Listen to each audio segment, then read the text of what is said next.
여러분 안녕하십니까. 독야청청 박이산 인사드립니다. 오늘은 여러분들과 함께 밀리터리 이야기 차륜식 자주포에 대해서 한번 말씀을 드리도록 하겠습니다. 차륜식 또는 장륜식 자주포 하면 독야청청을 빼놓을 수가 없죠. 그래서 오늘 제가 자료를 준비해서 간단하게 한번 살펴보도록 하겠습니다. 자, 차륜식 자주포에 대해서 말씀을 드려볼게요. 차륜식 자주포로 가장 유명한 것을 뽑으라 그러면 아마 프랑스의 캐사르 자주포일 겁니다. 시저 자주포라고 하는데요. 이 캐사르 자주포는 155mm 자주포인데 바퀴에서 알 수 있듯이 이렇게 6륜입니다.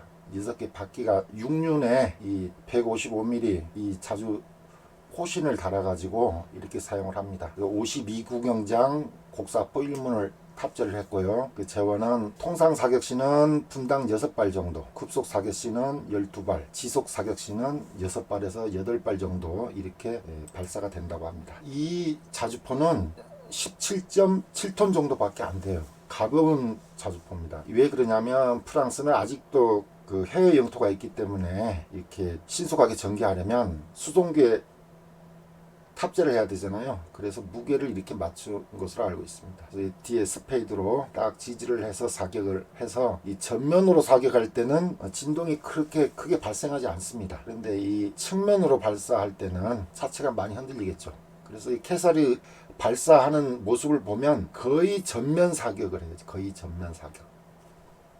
그런데 이게 이제 다 노출이 되어 있다 보니까 탑승 병사들의 방어에 좀 문제가 있지 않냐, 그런 지적이 제기돼가지고 이렇게 8륜으로 된 이런 개량형 모델도 지금 나왔습니다. 그래서 이 타격 적재량은 이 캐사르 본래 모델 같은 경우는 18발 정도 탑재를 하고 탑승 인원은 5명 또는 6명입니다. 하지만 비상시에는 3명으로도 발사를 할 수 있다, 이렇게 알려지고 있습니다. 자, 이것은 이제 8륜 모델인데요. 무게가 굉장히 늘었습니다. 30톤입니다. 이것은 30톤이기 때문에 수송기에 탑재해서 갈 수는 없고 고강도 분쟁에 이렇게 사용하려고 그렇게 만들었습니다. 이것은 포탄 적재량 수가 발수가 늘어가지고 30발까지 여기다 탑재를 할 수 있고 탑승 인원은 4명입니다. 조종수 겸 탄약수, 단차장 겸 포수, 그 다음에 탄약수 2명 해가지고 4명이 발사를 하는데, 이 방어력, 이 캡이죠. 이 캡, 트럭 이 캡 부위의 방어력은 레벨 2 이상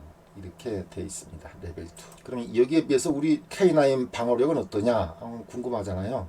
호주 육군이 우리 K9을 도입할 때 방어력을 레벨 3 이상을 요구했습니다. 레벨 3라는 것은 30m 거리에서 발사된 7.62mm 철갑탄, 텅슨텐 관통자를 가진 철갑탄을 방어할 수 있어야 된다. 그리고 20mm 고속 파편 방어 능력이 있어야 된다. 그런 요구 조건을 내걸었었습니다. 현재 우리 K9에는 포스코에서 개발한 장갑판을 활용하고 있기 때문에 호주 육군이 요구한 그 방어력 레벨 3 이상을 달성한 걸로 그렇게 알고 있습니다. 자, 캐사르 자주포 발사 장면인데요. 한번 보시죠. 이게 진동에 한번 주의해서 한번 보시기 바랍니다. 이게 전면 사격이죠.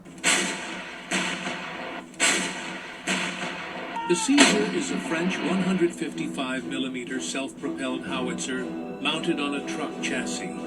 It offers high mobility, rapid deployment, and long-range precision. Its wheeled design allows for strategic transport and quick repositioning, making it a versatile and efficient modern artillery system. 자, 캐사르 자주포 발사하는 것을 봤습니다.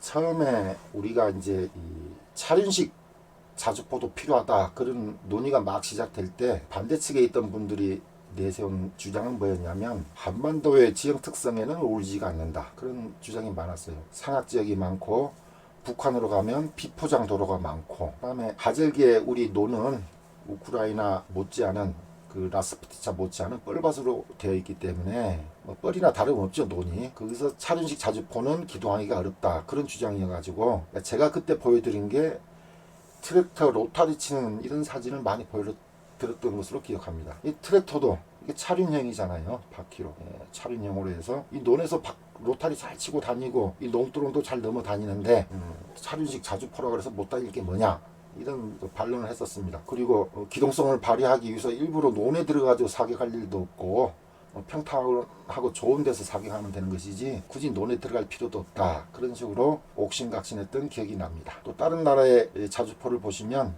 참 이 프랑스 캐사르 자주포는 지금 사우디아라비아, 인도네시아, 그다음 태국, 레바논, 덴마크, 체코 이렇게 도입되었고요. 그다음에 이제 유럽 같은 지역에 있는 벨기에, 포르투갈이 도입을 검토하고 있다는 그런 소리가 들려오고 있습니다. 아무튼 캐사르 자주포는 우리 K9 자주포와 경쟁 상대다 그렇게 보시면 되겠습니다. 이것은 이제 남아프리카 공화국에서 개발한 G6 라이노인데요. G6 라이노. 라이노가 무슨 뜻이냐면 코뿔소를 가리킵니다. 코뿔소 영어식 표현. 그러니까 원래 이게 G6 라이노의 별명은 레노스터라고도 하는데 이것이 아프리카 말로 코뿔소라는 뜻이라고 합니다. 이 라이노, G6 라이노가. 그래서 이 전투 중량은 36.5톤, 상당히 무겁죠. 우리 K9 자주포가 40톤 정도 되니까 거의 뭐 육박하는 무게라고 보면 되겠습니다. 근데 이게 이제 싣고 다니는 탄약은 23발이었거든요. 23발이었는데 개량형은 25발 정도 탑재할 수 있다 이렇게 알려져 있습니다. 이것은 이제 체코제 다나 자주포인데요. 다나 자주포 1970년대 후반에 개발을 시작해 가지고 81년도부터 체코군에 도입이 됐으니까 상당히 이른 시기에 개발된 자주포입니다. 차륜식 자주포입니다. 이게 8륜인데 이게 보기보다 방어력이 약합니다. 이게 사거리도 좀 떨어지고 그래가지고 체코군에서 프랑스의 캐사르 자주포를 도입한 이유는 자기들이 개발한 이 다나 자주포의 성능이 그리 만족스럽지 못했던 것 같습니다. 그렇지만은 이 다나 자주포는 리비아, 폴란드, 슬로바키아, 조지아 이런 데도 수출이 됐습니다. 그리고 이제 중국도 자주포가 있어요. 차륜시에. 이제 중국에서 개발한 122mm 자주포인데요. 이것은 장갑차 차대에다가 이렇게 포신을 올린 것처럼 그렇게 보이네요. 근데 중국의 궤도식 자주포 인도 접경 지역에서 훈련하는 거 보면 진동이 거의 미친년 널뛰듯이 움직이더라고요. 진동이 있는데 이 차륜식 자주포도 진동을 잡아내지 못했을 걸로 생각됩니다. 왜냐하면 발사를 할 때 이 스페이드로 잡아주는 것이 없어요. 아웃트리거나 스페이드가. 그러면 진동이 심할 수밖에 없겠다. 그런 생각이 듭니다. 이제 우리나라 차륜식 자주포입니다. 이것이 이제 풍익인데요. 풍익을 개발한 이유는 여러 가지가 있습니다만 가장 큰 이유는 우리나라의 105mm 구형 포탄의 재고량이 300만 발 이상이라는 거예요. 이 노후 포탄. 이것을 120mm 자주박격포 그 포탄으로 다 교체하려면 수조 원이 들어갑니다. 수조 원. 그래서 이걸 어떻게 쓸까 하다가 그러면 포신을 차체에다 올려면 어떻게 했는가 해서 5톤 군에서 쓰는 5톤 차 제독차로 쓰는 5톤 차에다가 포신을 올렸습니다. 그래서 하나 테크인에서 개발을 했죠. 그래서 이렇게 우리 풍익은 여기 아웃트리거로 진동을 딱 잡아줍니다. 이렇게. 그래서 캐사르와 달리 측면 사격, 전방 사격, 후방 사격 자유자재로 하고 그 다음에 측면으로 직사까지도 하는 그런 영상도 본 적이 있습니다. 이게 이제 155mm 견입포인데요. 이게 사랑에 달고 와서 방해를 하려면 무지 힘들죠. 그렇지만 이렇게 차에다 딱 올려놓으면 너무 더 편하지 않습니까? 이게 풍익에 이제 타는 사람은 몇 명이냐면 총 5명이 승차를 하는데요. 포 운용요원 3명, 운전병 1명, 그 다음에 기관총 사수가 1명 있습니다. 그런데 비상시에는 운전병이 포 운용용으로 와도 되고 사수가 없어도 되겠죠. 그래서 이 5명만 해도 기존 105mm 견인포에 비해서 4명이 감소했는데 여기서 더 줄일 여지도 있다고 봅니다. 이 풍익의 전투 중량은 19톤 그리고 여기에 탑재하고 다니는 105mm 포탄은 60발입니다. 60. 그래서 이 초탄을 발사하는 속도는 어떻게 되냐면 기동 중에 딱 멈춰서 아웃트리거 내리고 지지해서 초탄을 발사하는 데까지 1분이 소요됩니다. 이것은 105mm 견인포에 비해서 4분 정도가 단축된 겁니다. 대통령 취임식 때 예포 발사하는 것인데요.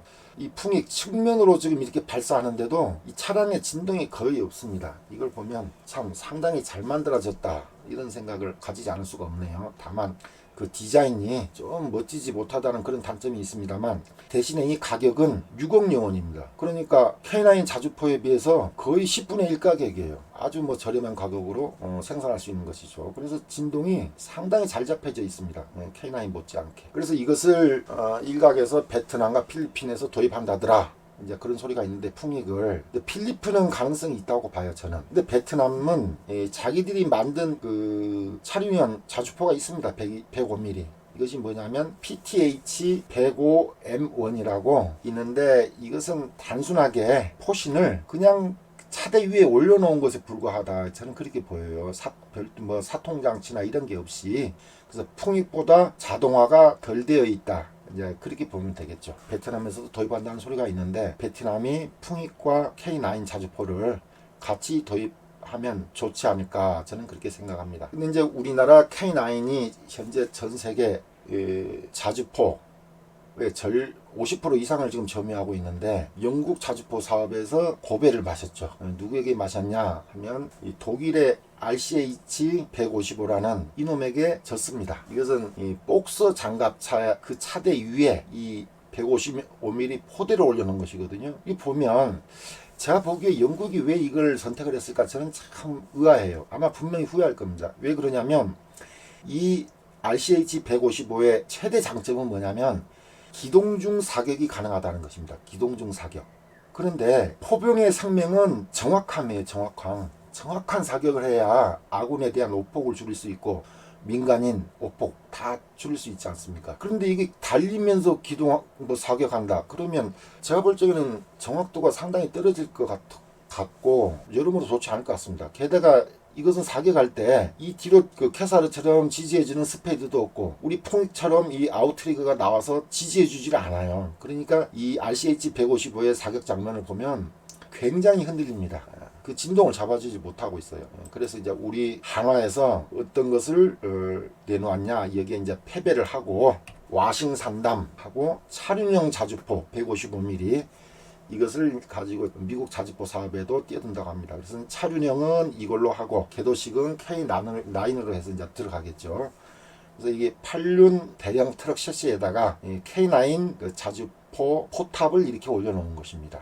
그래서 이게 하면 옆에 아웃트리거가 있잖아요. 이렇게 4개가 딱 지지를 해주면 풍이처럼 뭐 전방, 후방, 측방 사격을 할 때 전혀 흔들림 없이 높은 명중률을 보여주지 않을까, 그렇게 생각이 됩니다. 이것을 좀 진작했어야 되는데 이제서 좀 아쉬운 감이 있네요. 그래서 이제 다시 저 위로 가서 우리가 이 풍익을 한번 보실게요.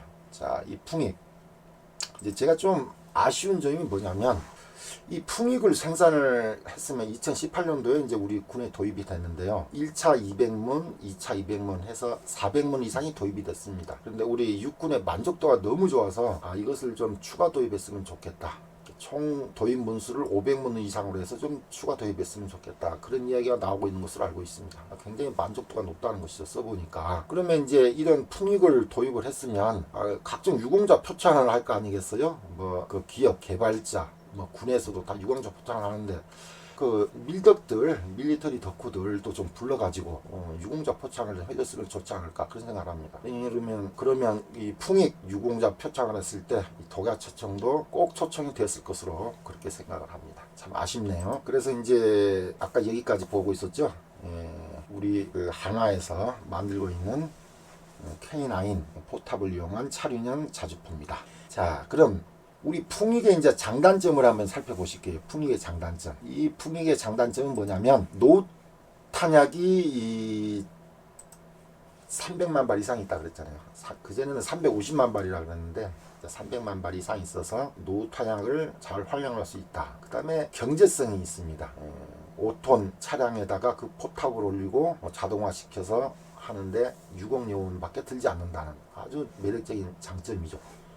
K9 자주포의 10분의 1 가격 정도에 불과하다는 그런 소리도 있습니다. 그 다음에 뭐냐면 사거리가 120mm 자주 박격포에 비해서 비교적 길다는 것입니다.